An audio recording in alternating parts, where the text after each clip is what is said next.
bodaboda Dar es Salaam. Sasa nikuombe sana Mheshimiwa Waziri Mkuu, mimi natamani uache legacy kwenye haya makundi matatu: mama lishe, bodaboda pamoja na machinga. Bodaboda hawa hawawezi kumsahau Lowassa, hajawasaidia chochote marehemu, lakini ile kuwatambua kwamba ni sehemu ya hamasa kwenye masuala yote za kiserikali na activities za kichama, walijiona kama ndo baba yao. Sasa leo huko wewe, lazima kuna kitu tukifanya. Kweli tumehangaika sana kutafuta fursa kupitia serikali, vitu vingi vilikwama. Mifumo tulioitengeneza kama imeweza benki kuamini, serikali mpaka leo bado maeneo mengine haijaamini. Kwa mfano huo mfumo wa bodaboda ambao unamilikiwa na chama cha bodaboda mkoa wa Dar es Salaam, mfumo unasoma details zote za mtu.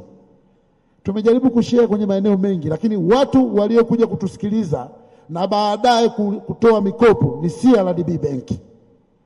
Lakini ni baada ya bodaboda kulalamika kwamba tunakopeshwa pikipiki ambazo zina maumivu makubwa. Kama sisi ni chama, tupewe dhamana, tuwakopeshe wenzetu kwenye riba nafuu ili tuweze kuvuka. Lakini tatizo amelisema hapo, tatizo ni kianzio.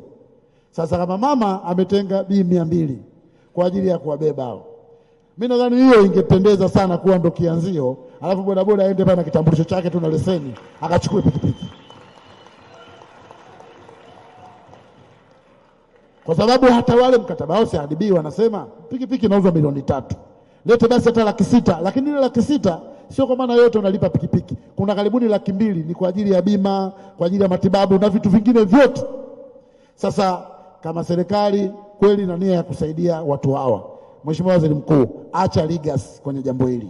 Wewe ndio uwe mtu wa kwanza kuendorse jambo hili na lionekane linafanyika kazi mikoa yote.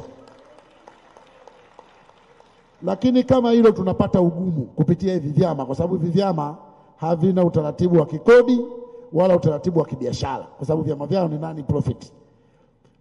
Basi sisi pia tulikuwa tumeshashauri na tumeshauriana kuwe na SACCOS za kila mikoa. Hapo nasikia kuna viongozi wa mikoa wamekuja kwa mwambuli wa vyama vyao.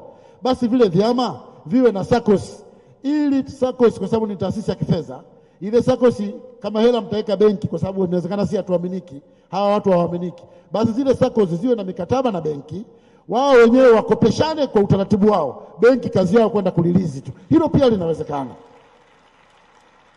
Kwa hiyo ndio maana nikasema kikao hiki tuje tupate na implication mbele.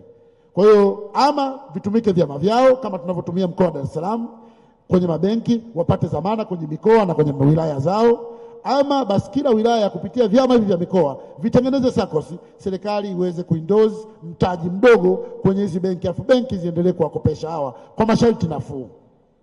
Hilo la kwanza. Lakini la pili, upande wa bodaboda, kwa sababu mimi ni huku na huku, wote hawa ni vijana wangu na mimi ni kaka zangu, wengine ni wadogo zangu, kwa hiyo nawafahamu changamoto zao.